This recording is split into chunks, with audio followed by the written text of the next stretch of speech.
Pour vérifier la position du bâtiment par rapport aux contraintes parcellaires, il vous est possible d'importer le fichier PDF récupéré directement depuis le site internet cadastre.gouv.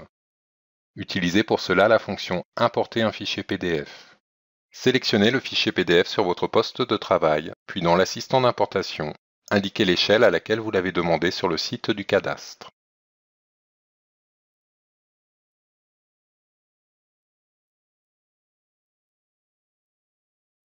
Désactivez Convertir en image pour récupérer un dessin vectorisé, et non une simple image du plan. Réduisez ou augmentez le pourcentage d'estompage. Enfin, cliquez sur Fenêtre Saisir pour saisir la zone que vous souhaitez importer. Cliquez ensuite sur Insérer et cliquez-le dans votre projet pour le positionner. Utilisez les fonctions Déplacer et Rotation pour l'adapter précisément à la position de votre bâtiment.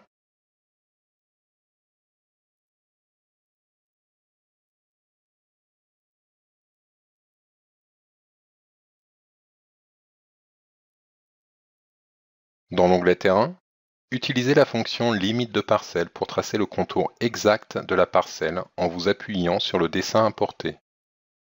Cliquez tout simplement des points pour la dessiner. Supprimez ensuite le dessin importé en le sélectionnant et en faisant un clic droit Supprimer. Double-cliquez sur l'une des limites de la parcelle pour indiquer et symboliser une distance de retrait.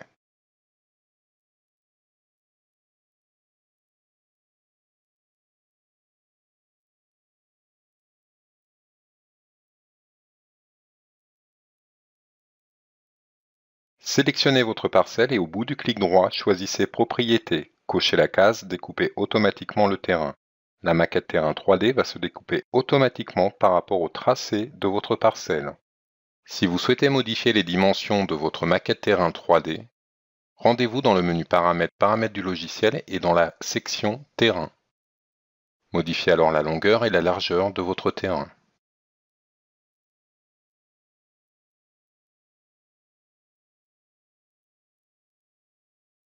Vous retrouverez dans l'onglet Terrain différents outils qui vont vous aider à travailler le relief du terrain sur lequel va reposer votre bâtiment. Le premier outil va vous permettre de créer des buttes et des trous étalés ou pentus selon une hauteur donnée. Inscrivez les valeurs souhaitées, validez et cliquez un point sur votre terrain pour le positionner. L'outil Talus et tranchées est similaire au premier outil que nous venons de voir.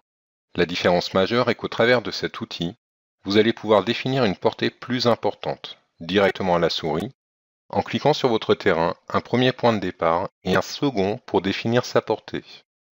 L'outil plateforme va vous permettre, comme son nom l'indique, de réaliser une plateforme selon une hauteur, un degré d'étalement au bord de la plateforme et un contour que vous allez définir en cliquant des points sur votre terrain.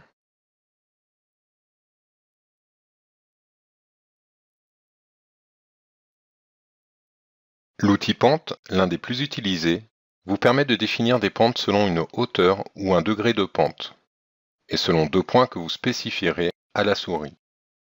Ces deux points vont définir la portée de la pente, mais aussi sa direction. À noter, vous pouvez positionner autant de pentes que vous souhaitez.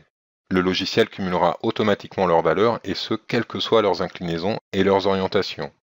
Comme vous pouvez le constater, les végétaux épousent parfaitement le relief du terrain, et c'est le cas pour la plupart des éléments extérieurs que vous positionnerez, comme par exemple des chemins, des revêtements au sol, des terrasses bois, ou même du mobilier extérieur associé au terrain.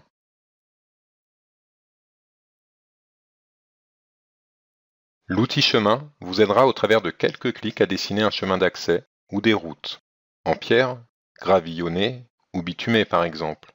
Il est bien entendu possible de dessiner plusieurs segments et de les courber pour travailler en détail leur position.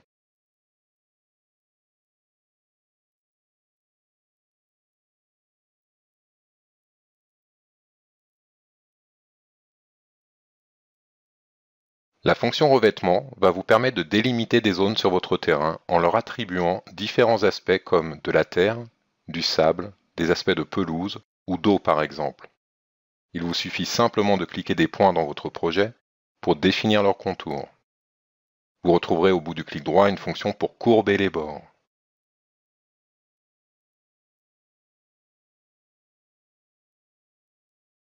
Vous disposez également d'un outil de mur de soutènement et de limite de parcelles que nous avons vu dans une vidéo précédente.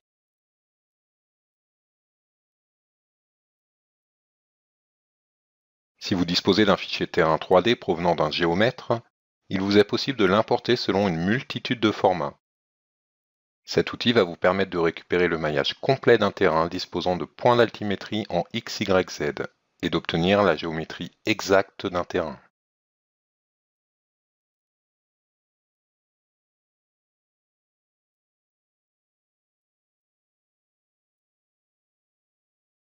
Que ce soit sur un terrain importé ou sur un terrain que vous avez travaillé dans le logiciel Envisioneer, vous avez la possibilité d'ajouter manuellement des points de niveau.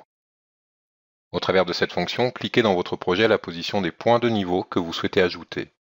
Puis en double-cliquant directement dessus, sur chacun d'entre eux, indiquez une position d'élévation. En fonction de votre maillage, le logiciel positionnera ainsi automatiquement les courbes de niveau associées à ces points.